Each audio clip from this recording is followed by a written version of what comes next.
Bam, on va lancer un rec, ce sera beaucoup plus facile. Bonjour à tous, bienvenue sur Football Club de Marseille. J'espère que vous allez bien. Petit live sur Twitch en direct. N'hésitez pas à venir nous suivre sur Twitch parce que tous les mardis, tous les mercredis, on est en live avec Nico pour faire les débats fac et pas sur YouTube. Voilà, c'est exclusivement réservé à ceux qui sont sur Twitch.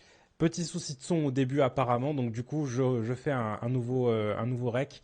De toute façon, vous avez rien raté pour ceux qui regardent le replay sur YouTube parce qu'on n'a pas encore commencé. Donc, comme d'habitude, mesdames et messieurs, n'hésitez pas, question de points sur les différents, enfin sur le chat, du coup l'unique, à nous mettre un petit peu vos questions. Si vous voulez qu'on parle un peu d'un certain sujet, n'hésitez pas. Voilà. Alors forcément, on va faire un petit tour d'actu parce qu'il y a cette grosse rumeur Brassier, qui est plus qu'une rumeur, hein, bien sûr. Donc voilà, Brassier qui serait la piste de l'Olympique de Marseille depuis quelques jours, donc enfin, depuis quelques semaines même maintenant. Mais là, c'est en train de se confirmer un peu plus.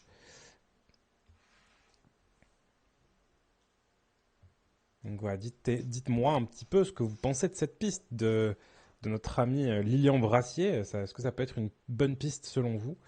Moi, je pense que ça peut être pas mal. C'est quand même pas fou Brassier pour un club de notre envergure. Bah, très franchement, quand tu regardes Brassier, ça a terminé deuxième de Ligue 1 avec Brest, hein, donc c'est pas si mal que ça finalement. Et Brassier à la place de Gigot, pas mal. Ouais, voilà, faut peut-être le voir un peu comme ça. Là, je sais qu'il y en a certains qui ont posé des questions aussi en se demandant est-ce que c'est plus un joueur qui va remplacer Balerdi, etc. Je suis pas forcément sûr de ça. Je pense que c'est plus pour l'associer à Balerdi, justement. Mais un joueur intéressant. Voilà, un joueur un peu solide. Voilà, top Brassier, très prometteur. Ben voilà, j'ai regardé la saison de Brest, j'ai dû voir une quinzaine de matchs. C'est pas le top niveau Ligue 1. Ben justement, c'est le genre de joueur qui peut venir passer un cap chez nous. Et c'est le genre de profil de joueur sur lesquels je pense qu'il faut se positionner. Après, peut-être que je me trompe, hein, bien sûr, hein, mais je pense que ça peut être pas mal. Il y a déjà 24 ans. Ouais, c'est vrai. C'est vrai qu'il a déjà 24 ans, mais bon, ça va. 24 ans, c'est pas.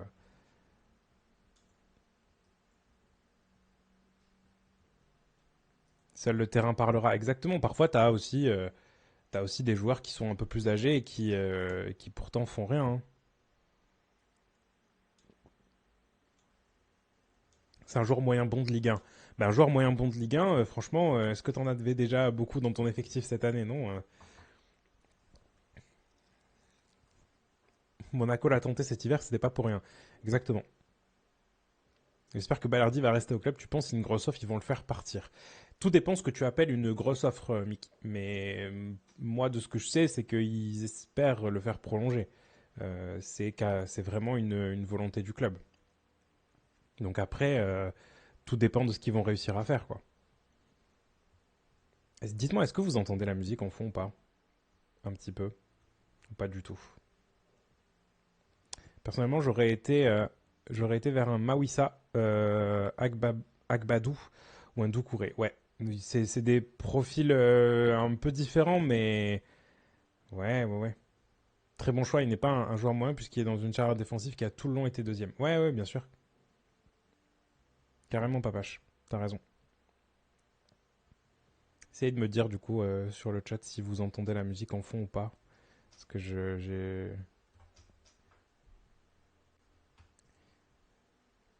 Salut Pepo. Non. Ok, non, vous entendez pas du tout.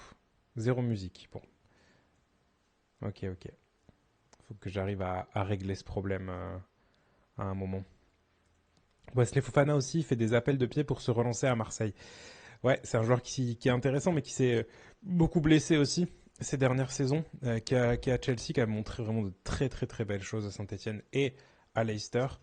Et voilà, donc c'est un bon joueur qui connaît aussi la région, puisqu'il a été formé ici, donc enfin formé à Herbel. Donc bon, j'ai vu une Ndombele sur les tablettes. Eh oui, Tanguy Ndombele. Alors ça, c'est vraiment le genre de piste de piste marseillaise, on va dire. C'est la piste de l'OM, ça.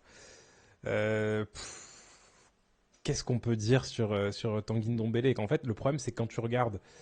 tout ce qui se passe du côté de Ndombele. Donc, ce qu'il était, lui, quand il était à Lyon, super joueur, vraiment joueur incroyable, tout ça. Là, c'est plus du tout le même mec, hein. C'est tête à l'envers, c'est physique, vraiment pas du tout au même niveau.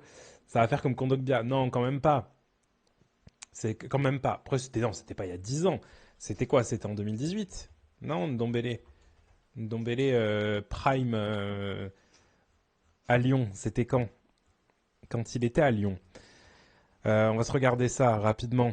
À Lyon, c'était. Mais non, c'était. Ouais, c'est ça, 2019. 2019. Donc bon, c'est pas si mal que ça en fait. Il arrive à Lyon en 2018 et il part en 2019. 2018-2019. Donc bon, cette arrivée ne prépare-t-elle pas le départ de Bemba? Bon, non, je pense pas. Je pense pas. Après, Bemba, toujours pareil, hein. S'il y a une jolie offre, voilà quoi. Il ira. Mais bon, après, à voir si cette offre-là arrive aussi. Et puis, en vrai, dans le système de Zerbi, je pense qu'un Bemba peut te faire du bien. Tu penses qu'Aubameyang est De Zerbi compatible? Bah, en fait, c'est un numéro 9 qui est ultra complet, notre Aubameyang. Donc, oui, en vrai, oui, je pense que oui. Aubameyang, c'est un numéro 9 qui est très très complet, hein. Il participe un peu moins au jeu, mais franchement, c'est pas. Moi, je suis pas inquiet. Je suis pas inquiet. C'est pas le joueur pour lequel je suis inquiet. C'est quoi d'ailleurs le système de Deserbi? Ah, le système de Deserbi. Alors, le système, bon, déjà si on parle de système ou de dispositif, c'est deux choses différentes, mais si on parle de système dans le sens les circuits, etc. et tout ça, il y a une vidéo qui arrive bientôt où on en parle justement que j'ai essayé de faire. Ça joue beaucoup en 4-2-3, hein. Là, avec le problème, c'est que les dernières saisons avec Brighton, il a eu pas mal de blessures. Donc, du coup, c'était un peu compliqué pour lui de mettre son vrai système en place. Mais bon, c'était. Ah, j'ai vu Jofac, ouais. Non, du coup, en fait, c'est vraiment un joueur qui. Enfin, un coach, pardon, qui essaie de mettre ses joueurs dans les meilleures dispositions pour pouvoir exprimer le plus beau football possible, on va dire. Et surtout, essayer d'avoir le maximum le ballon. Ça, c'est vraiment la volonté principale de Zerbi. C'est d'avoir le maximum de ballons, pouvoir vraiment être maître de ce ballon-là et aller vers l'avant tant qu'on le peut. Mais sans faire n'importe quoi. C'est pas du aura football, c'est pas un coach qui va demander à ses joueurs de faire n'importe quoi et d'aller devant coûte que coûte.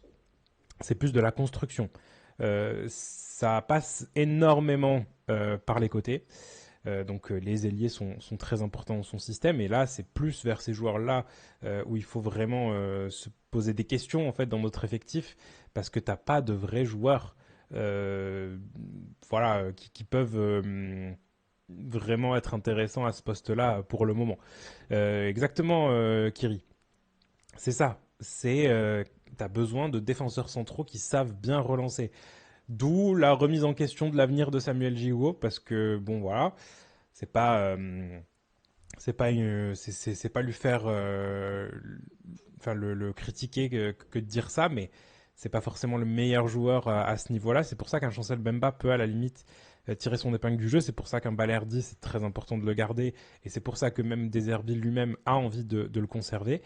Et puis voilà, après, même un Bamo Meïté, moi je pense que ça peut le faire. Brassier, c'est vraiment un joueur aussi, par exemple, qui peut très bien faire ça et qui sait très bien le faire. Donc voilà, des joueurs de ballon, il va falloir. Après, il faut aussi un petit peu des joueurs de caractère aussi, parce que De Zerbi, c'est un coach qui te rentre dedans aussi en tant qu'homme. On a vu, je pense tous, vous avez peut-être tous lu l'interview de Defrel ce matin dans l'équipe, où il parle justement de ça, où il dit que bah voilà, c'est chaud, ça gueule, ça crie, ça se chamaille, voilà, c'est pas du tout le calme absolu, voilà. Stylé ta chemise Adidas. Merci beaucoup, Jofac. C'est une chemise achetée sur Vinted. Voilà. Pas très très cher. Mais voilà. 4-2-3-1 avec jeu de position utilisant les half space, donc les demi-espaces. En gros, il utilise énormément le milieu pour relancer de la défense et pour ça, il faut des milieux très bons dans la conservation et techniques pour envoyer de bons ballons sur les ailes. C'est ça. C'est pour ça que je parlais de cette utilisation justement des ailes. Je pense que niveau centraux, voilà, il t'en faut des bons encore, mais si tu as un Balerdi, un Brassier, un Meïté et puis un troisième peut-être, un petit jeune ou quoi, je pense que ça peut être pas mal, enfin un quatrième plutôt avec un petit jeune, etc. Ça peut être correct. Mais après, c'est plus sur les ailes où vraiment on a pas mal de problèmes. Même au milieu de terrain, je me fais pas trop de soucis. Bon, Kondogbia, c'est pas un joueur que j'apprécie énormément avec la saison qui vient de nous pondre, mais c'est un joueur qui peut à la limite jouer quelques matchs. Verretou, pareil, il va jouer dans cet effectif et dans cette équipe avec deux Zerbi s'il reste. Rongier, on sait très bien, bon, il va falloir d'abord qu'il revienne physiquement, mais Rongier, on sait très bien que c'est un joueur qui va pouvoir le faire. Donc voilà. En fait, c'est ça. C'est quand on a besoin de 4 défenseurs centraux avec une saison où on joue seulement la Ligue 1. Bah oui, moi je pense que oui. Je pense que tu as quand même besoin de 4 défenseurs centraux, hein. Comme disait le commandant T, 4 défenseurs centraux dans un système à 4, derrière Brassier, Balerdi, Meite, Mbemba, je signe de suite. Bah ouais. À son salaire, il peut pas être juste là pour faire tourner. Non, non, c'est pas le but non plus. C'est sûr, t'as raison, Chris, mais voilà. Le problème, c'est qu'est-ce que tu veux en faire. Je pense pas qu'il y ait énormément de monde qui va vouloir te le récupérer cet été, quoi. Donc à voir. Je pense qu'il faut tenter le retour de Abdenour pour jouer derrière. Et Karim Rekik. Avec Karim Rekik, il y a pas longtemps, il était encore à Séville et il faisait de belles choses, hein. Bon, il a pas, il était pas titulaire, mais bon.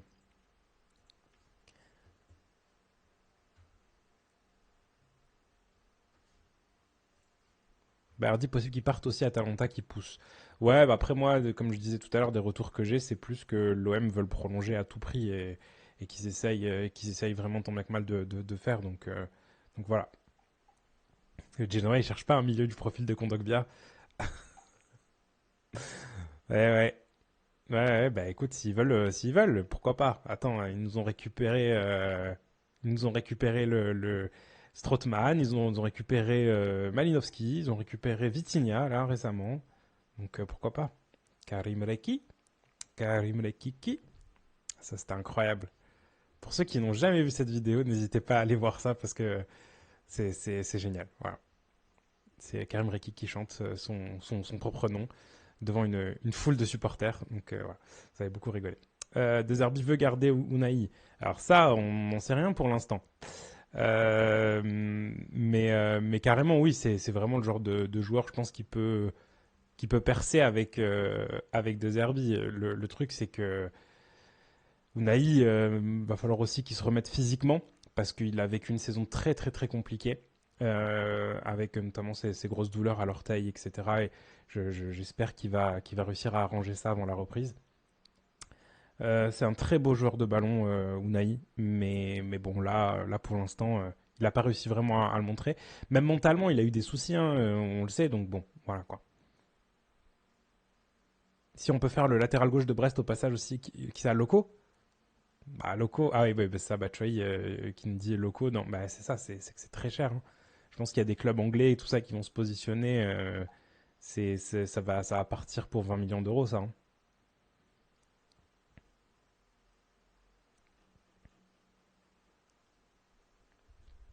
Zerbi, c'est tellement la hype. Nous, on est ravis. Je vous le dis. Chez FCM, on est ravis. Pourquoi? Parce que il faut bien prendre en compte que une saison de l'Olympique de Marseille sans Europa League, ça nous enlève beaucoup, beaucoup, beaucoup d'émissions, nous. Ça nous enlève pas mal d'intérêt aussi de votre part par rapport aux émissions, parce que bah, il y a moins de hype, il y a moins de machin, etc. Et là, le fait d'avoir un entraîneur qui va nous permettre d'avoir des choses à dire intéressantes sur le terrain, sur le football, de pouvoir vraiment avoir des analyses concrètes sur ce qui se passe, parce qu'il va se passer des choses sur le terrain. Ça, franchement, ça n'a pas de prix. Pour nous, ça n'a pas de prix. On est ravis de cette signature-là et on espère surtout qu'elle va arriver bientôt parce que Bon, après, normalement, ça devrait être officiel, il n'y a pas de souci à se faire, mais bon. Hâte de voir le début de championnat. Bah ouais, c'est ça. C'est qu'on sort d'une saison où on avait presque hâte qu'elle se termine, où on n'en pouvait plus. Et là, on vient de vivre un mois un peu compliqué, quoi. On savait pas, on naviguait en eau trouble. Et là, on arrive justement avec cette belle surprise à la fin de ce périple. Et ça fait du bien, ça fait du bien. Pas de compte Sao bis. Non, je pense pas. Franchement, je pense pas. Et puis en plus là, avec l'arrivée probable de Giovanni Rossi, ça pourrait le faire. D'ailleurs, Giovanni Rossi, si certains ne le connaissent pas trop, savent pas trop et tout ça, n'hésitez pas à aller voir ma vidéo, la dernière que j'ai postée là sur la chaîne YouTube où justement je parle de ça. Je parle de Giovanni Rossi, on essaie un petit peu d'expliquer, de savoir un peu qui il est, pourquoi l'OM a été le récupérer et quel sera son rôle aussi du côté de l'Olympique de Marseille. Donc ça peut être sympa, n'hésitez pas à aller checker ça. Je rigole avec Abdenour parce que j'ai un cousin qui vit sur Marseille et en août 2017, il me disait qu'Abdenour il s'est arrêté à chaque fois à la fin de l'entraînement sur la plage pour acheter des beignets fourrés à la pomme. Bah, ça m'étonne pas trop du personnage. Mais ouais, Abdenour, franchement, si pour ceux qui vivent ou vivaient à Marseille au moins en 2017, vous avez dû le croiser plusieurs fois, je pense, hein. C'est quelqu'un qui traînait beaucoup dehors. Mais qui était pas un mauvais gars, hein, mais bon. Le plus dur, ce sera de vendre des retours de prêt comme Amavi. Bah écoute, Amavi, son coup franc direct avec Brest, est-ce que ça l'a pas sauvé sa fin de saison et sa saison prochaine peut-être? Jordan Amavi, bon après, voilà, il risque pas de rester, hein, ça va être très compliqué pour lui, notamment de se frayer un chemin, je pense, du côté de l'OM. Il a vraiment vécu une saison catastrophique, beaucoup de blessures et tout ça, l'a vraiment écarté des terrains.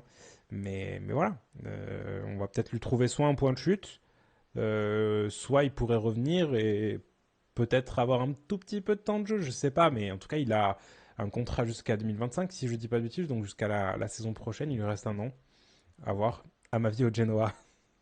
Ah, attendez, c'est bon là, c'est pas les pigeons non plus, hein, c'est bon là. Le Genoa a besoin d'un latéral gauche. Bon, allez, ok, je passe un coup de fil. C'est bon, les amis. Je passe un coup de fil, c'est terminé. À ma vie, c'est mieux que Ulysse Garcia. Bah, à ma vie, au bon. Bienvenue d'ailleurs, Zaif. Je vois que c'est ton premier message dans le chat. Écoute, oui, sur le papier, c'est mieux. Mais Ulysse Garcia, il était bien physiquement, il jouait, donc au moins il était là, quoi. Donc à voir. 15-20 pour Vitinha si c'est des pigeons. Bah voilà. Oui. Ah si, c'est des pigeons. Bah après, là, des retours que j'avais eu d'Italie aussi, c'est que vraiment, il avait pas fait une si mauvaise saison que ça hein, avec eux. Donc, euh, donc ouais, je sais pas trop. Qu'est-ce qu'il y a à micro encore? Arrêtez, hein. Arrêtez avec le micro, hein. On nous a parlé un peu de Bellumi aussi dans le chat, là, j'ai vu un petit peu plus haut. Quelqu'un qui m'a dit l'ailier algérien. Attendez, je remonte un petit peu. L'ailier algérien, c'est une vraie piste, Jofac. Bah écoute, moi, de ce que j'ai vu, oui. Après, j'ai pas d'infos particulières, je vous avoue, sur lui. Mais ouais, ça a l'air d'être une vraie piste, ouais. Il y a pas mal de gens qui en parlent. Après, voilà, c'est un joueur qui peut être intéressant. Des petites vidéos que j'ai pu voir et tout, ça a l'air cool.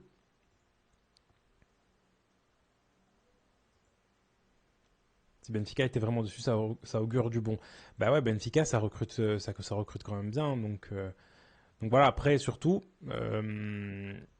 ce qu'il faut retenir, c'est que c'est un joueur qui est assez jeune, qui joue du coup dans le championnat, dans le club de Faro à Farense, dans le championnat portugais. Donc voilà. Ah, j'ai mon chat qui s'est mis sur l'ordi là. À tout moment, il appuie sur le bouton et c'est terminé pour nous. Hop là. Attendez. Hop là. Tu dis bonjour? Hop. Coucou. Allez, file.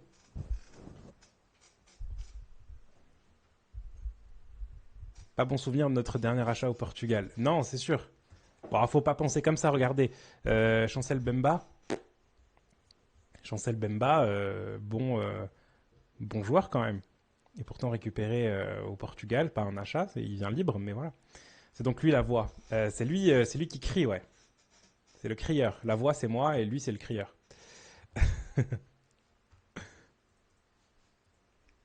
Tu verrais qui en 10. Alors, c'est très compliqué parce qu'en fait, dans les systèmes de Zerbi, il y a un peu cet aspect de meneur de jeu, ça oui, mais je suis pas certain que ce soit non plus si essentiel que ça d'avoir un numéro 10 comme on l'entend. Peut-être qu'un deuxième attaquant, ça peut aussi fonctionner. Donc, parce que lui, par exemple, parfois, il mettait Ansu Fati à ce poste-là. Ce qui n'avait pas forcément de sens. Mais en fait, c'est juste que c'est un deuxième attaquant. Euh, Moi, je mettrais Ndiaye. Et je donnerais les clés du jeu à Ndiaye. Même si c'est pas vraiment ce profil-là. De numéro 8 comme Tudor, non, c'est plus des 6 quand même. Hein. Des 6-8. Mais oui, c'est plus de milieu de terrain, un peu un double pivot. Mais voilà, par exemple, un duo Verretou-Rongier, ça irait hyper bien. Euh, Moi, je prendrais. Voilà. Ça joue un peu moins au ballon, peut-être. Mais franchement, c'est deux joueurs qui sont au top à ce niveau-là.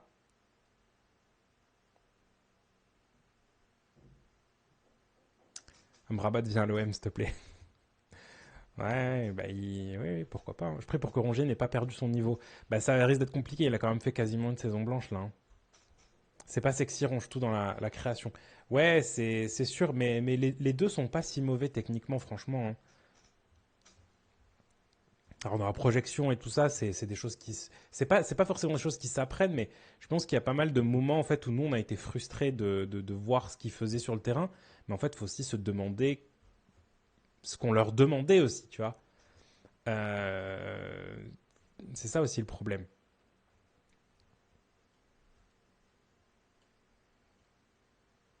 Des arbitres peut toujours les faire progresser. C'est pas qu'une question de progression, c'est une question de ce qu'il va leur demander. Vraiment, vous allez voir, je pense qu'il demandera des choses à ses joueurs euh, plus concrètes. Et on comprendra un peu mieux il y aura un peu plus de lisibilité, voilà. Et surtout, ça ira un peu plus avec ce que les gens ont envie de voir, je pense, du côté de l'Olympique de Marseille, c'est-à-dire du jeu vers l'avant. Il y aura moins de frustration parfois. Voilà, quand on voyait Paul Lopez parfois avoir le ballon dans les pieds et tout le stade le huer comme pas possible. En fait, il y a beaucoup de gens qui comprenaient pas pourquoi, mais c'est parce que c'était les ordres en fait. Ils pouvaient pas faire autrement en fait. L'année prochaine, on revient avec les NDI, Kondogbia et tout là. Non, mais franchement, je peux pas le dire NDI et Kondogbia dans la même phrase. Je suis désolé. Desarbi va quand même passer de Adiengra à Sar. Bah, peut-être pas, peut-être pas. Peut-être que Sar va partir et qu'on arrivera à trouver un ailier un peu meilleur que ça. Et justement, peut-être Belloumi fera ce genre de joueur-là. Ryan, t'en penses quoi de Hummels qui est libre pour le système de Deserbi? Ça me paraît parfait. C'est pas un joueur inintéressant, hein, très franchement, je vais pas te mentir. Hein. Quand même buteur en demi-finale de Ligue des Champions cette saison. C'est un des patrons de la défense de Dortmund. Voilà. Mais oui, joueur ultra technique aussi. Et puis c'est un vrai leader, un patron, etc. J'aime beaucoup. Mais quelle est l'attractivité pour lui de venir à l'Olympique de Marseille? C'est ça le truc. Alors, moi, de ce que je sais, c'est qu'il n'est pas du tout pisté. Hein. C'est pas un joueur qui a été évoqué. Je pense que il va aller dans un autre club un peu plus huppé, hein, ce qui est normal.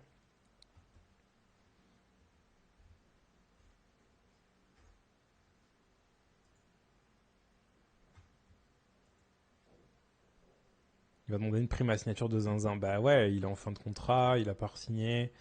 Il y a certainement des clubs qui vont se positionner pour le récupérer et tout ça. Donc voilà quoi. Meite sous deux Zerbi peut vraiment évoluer s'il reste bien après l'épisode qu'il a subi avec ses deux compères. Ouais, ouais, c'est sûr. Après, je pense que Meite, je saurais pas trop, j'ai pas trop envie de me positionner sur ça parce que franchement, on sait pas dans quel état ils sont exactement et Peut-être qu'à la reprise, justement, le club va réussir à les rassurer et que ce soit lui ou Mumbagna, parce que Onana est déjà parti, il était déjà en fin de contrat. Mais voilà, si l'OM arrive à les calmer un peu et à les rassurer, ça peut être une bonne chose. Tu penses quoi de Vézirian qui s'acharne à affirmer une vente du club? En fait, je préfère répondre à la question parce que sinon vous allez vous faire des théories du complot en vous disant ah il répond pas, ça veut dire qu'il y a quelque chose de machin et tout. On en a déjà parlé un milliard de fois, hein. Euh, Nous on l'a reçu chez nous il y a longtemps. Il est venu, il a exposé des faits, il a exposé ses infos. Nico a essayé de le contrer un peu en lui expliquant que il n'avait pas les mêmes retours. Je vais même vous dire quand est-ce qu'on l'a reçu très exactement. Euh, je peux vous dire, hein, comme ça au moins, hop, on l'avait reçu au mois d'août 2021. Voilà, je peux même vous montrer parce que, hop, bon, après vous n'allez pas voir, mais je peux vous montrer. En gros, je les avais pris en photo avec lui, et Hervé et Nico, et, et voilà. Et du coup, voilà, le 16 août 2021, ça fait 3 ans quasiment. À l'époque, il nous disait ça va être très très vite revu, ce fameux truc de relecture, etc. C'est bon, ça va se faire et tout, blablabla, etc. Ça fait 3 ans. Alors bon, il y a eu des brouilles, etc. sur plein de trucs, notamment quelqu'un qui écrivait chez nous, qui voilà. Mais le problème, c'est que le temps ne lui donne pas raison. Donc et puis en plus, nous aussi, des retours qu'on a eu. Alors pendant un moment, il y avait vraiment des discussions, parce que même nous, on avait eu des retours, et même d'autres gros médias en avaient parlé, enfin d'autres médias en avaient parlé. Voilà, c'était vraiment un gros truc. Là, bon, il a l'air d'être un petit peu seul dans son histoire. C'est un peu ça. Après, voilà, comme le dit Kamel, là, euh, j'ai pas voilà, parfois il parle vraiment mal aux gens, il se braque, etc. et tout ça. Donc bon, moi c'est un peu des choses avec lesquelles j'ai un peu plus de mal. Surtout quand on parle de football et quand on parle pas de vie ou de mort. Après, je tolère pas non plus justement les menaces qu'il a pu recevoir, etc. parce que ça reste quand même hardcore, je trouve. Mais bon, voilà. Voilà, j'espère que je t'ai répondu. Euh, d'après les retours que j'ai de tout ça, etc., il n'y a pas de vente. Il n'y en a jamais eu aussi proche que ce qu'il dit. Euh, voilà, après, je vais pas.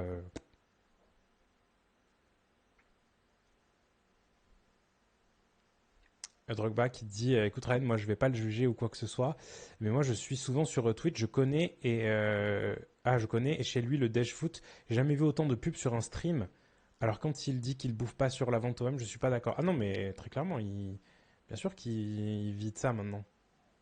Vous pensez qu'il fait une émission tous les jours avec des TikTok, des machins, etc. et tout, et qu'il prend pas d'argent? Mais bien sûr que si. Il vit avec ça maintenant. Mais voilà. Après, en fait, le problème, c'est que ça en devient même dommageable pour lui, quoi. Je veux dire, moi, ça me fait presque mal au cœur parfois de voir. Je me dis, non, mais là, il doit quand même lui se douter que c'est ça. C'est un peu étrange quand même. Tu vois, de parler de, ouais, non, ils ont pas fait parce qu'il y a les JO.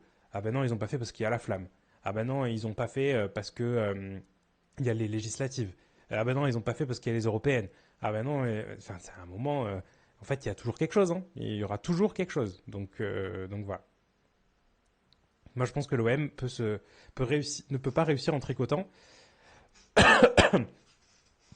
avec des recrutements malins, en grandissant un projet, etc. Et trop de brûleurs d'ailes ici. En gros, il faut plein de cash et des grands joueurs.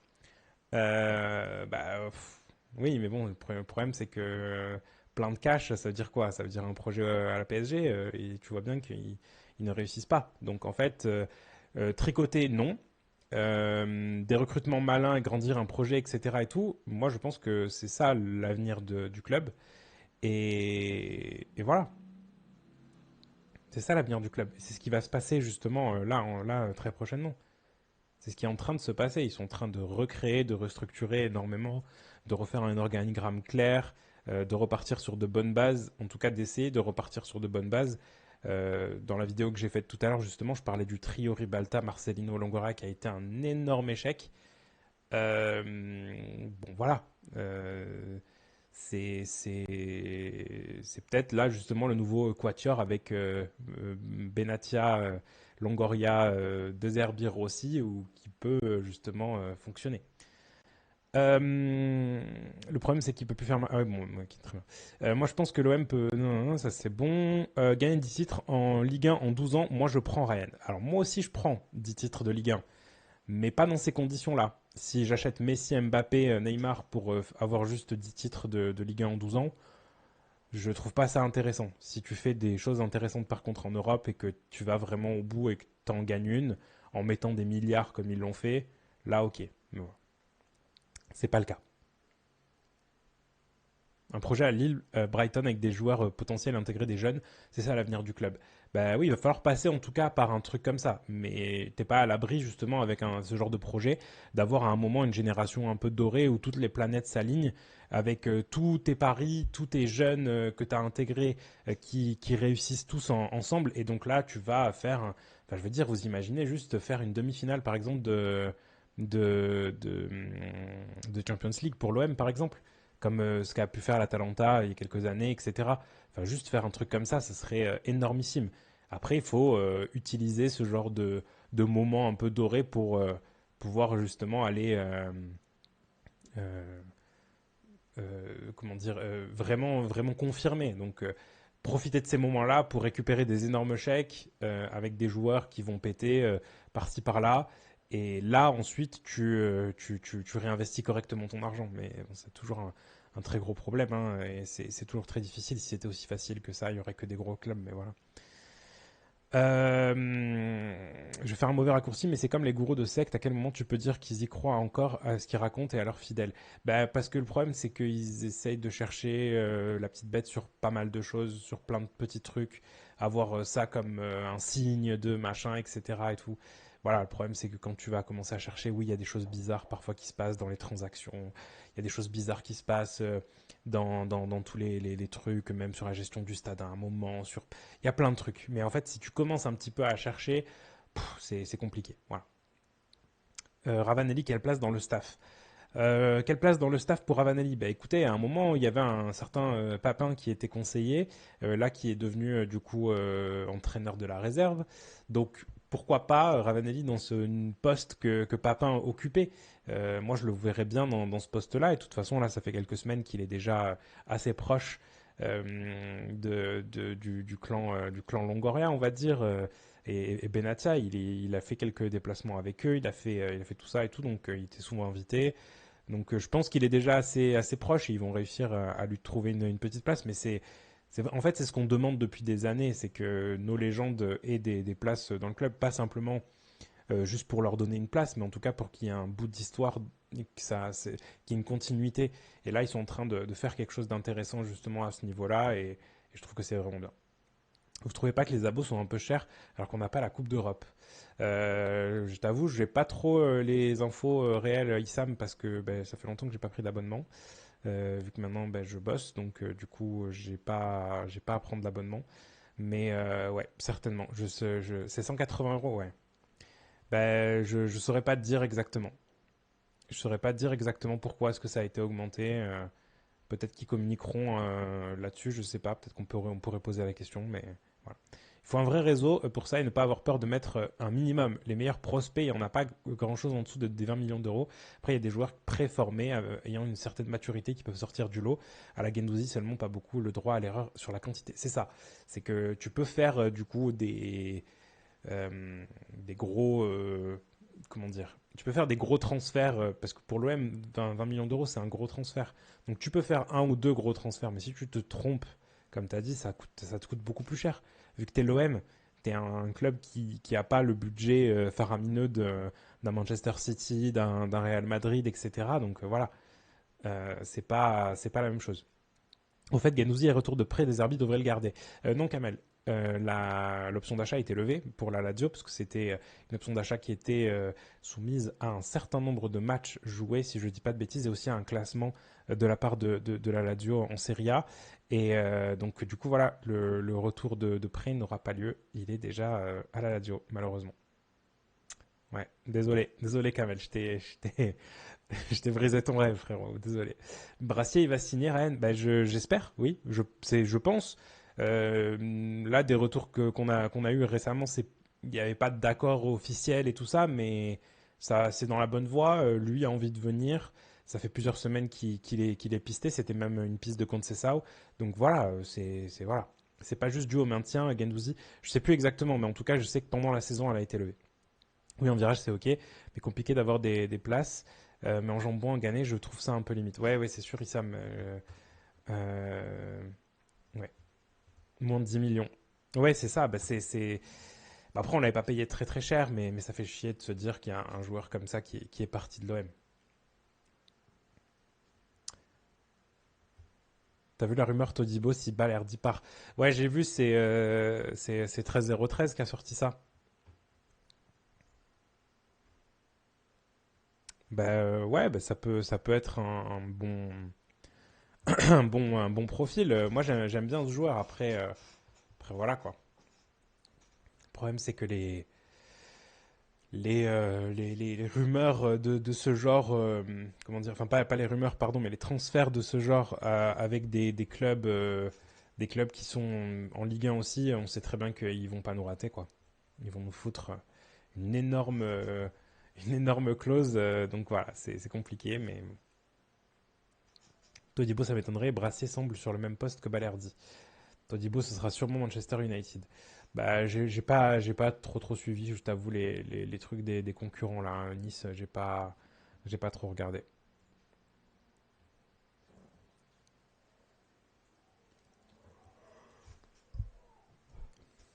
Ouais, c'est Ineos, ouais, c'est le même groupe. Après, voilà, ils ont récupéré United justement, mais je sais pas.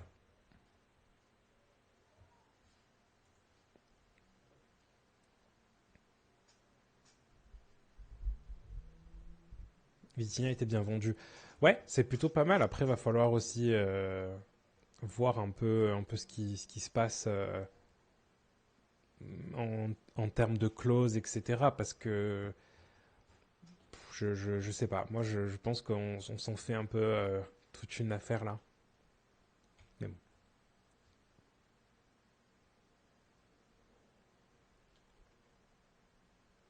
United est devenu un club tellement décevant. Bah ouais, mais de toute façon, t'as beaucoup de clubs anglais qui ont eu leur grosse passade vraiment très très très compliquée. Et donc, on l'a vu, bah, par exemple. Pardon. Ouais, je suis vraiment fatigué. On a on a vu notamment Arsenal qui a eu une grosse période où c'était très compliqué. Et j'ai été un de ceux qui ont souffert justement. Donc voilà, t'as pas mal. Ouais, Liverpool a eu une période aussi. Le poste Gérard a été compliqué pour eux. Voilà, donc il y a plein de choses, il y a plein de choses. Mais t'as plein de clubs, hein. Là en ce moment, c'est Chelsea aussi qui déçoit. Luis Enrique à la Juve, tu y crois ou pas? Non, moi j'y crois pas trop. En fait, c'est un peu un rêve éveillé quoi. Après, voilà, moi je trouve que c'est pas un joueur inintéressant, mais ça me paraît trop cher. Là, la somme de 15 millions, là, ça me paraît irréalisable. Mais bon, les amis, je crois que je vais vous laisser en vrai parce que là, j'ai peur de rebailler et je suis en train de mourir de fatigue. Il y avait tellement d'actu, il fallait quand même que je fasse un petit live pour qu'on en discute ensemble. Du coup, on a parlé un peu de Belloumi, on a parlé un peu de Brassier, on a parlé un petit peu d'Ndombele. Voilà, on a parlé de Thibaut Vézirien. Et bon, c'est aussi ça le débat fac, c'est vos questions. Donc, moi, je réponds. Donc voilà, n'hésitez pas en tout cas à venir sur les chats. Demain, on fait encore l'émission. Alors, on ne sait pas trop exactement avec qui pour l'instant et on ne sait pas trop à quelle heure. Donc, on ne sait pas si ce sera en live ou pas. Ça devait être avec CM Football, mais il a un empêchement. Et ça devait être en direct à midi. Donc je sais pas. Je saurais pas vous dire. Merci à toi, El Commandante. Merci beaucoup. Voilà, je vous souhaite une bonne soirée. Bon match aussi pour ceux qui vont regarder ce soir. Il y a l'Allemagne, c'est ça, à l'Euro? Parce que là, il y avait la Croatie qui jouait. Il y a l'Allemagne, là, à 18h. Et après, il y a Suisse-Écosse. Ok. Voilà. Bon, bah, il y a des petits matchs quand même sympathiques à aller voir. Demain, 21h, l'énorme match quand même, Espagne-Italie. Donc, n'hésitez pas à checker ça quand même. Ouais, et voilà, Italie-Espagne demain. Énorme match. Même Danemark-Angleterre à 18h, là, ça va être assez beau, hein, comme match. Donc voilà. Profitez bien. En tout cas, demain, Apéro Mercato, on reviendra un petit peu sur toutes les rumeurs et on espère qu'il y en aura peut-être d'autres. Merci aussi à Cheshire pour ton Prime, ton 29e mois. Tout à l'heure, je ne l'ai pas vu. Et voilà. Merci beaucoup. Je vous embrasse. Je vous souhaite donc du coup une bonne soirée. Et puis on se dit à demain. Ok? Allez, à demain. Merci à tous. Ciao, ciao.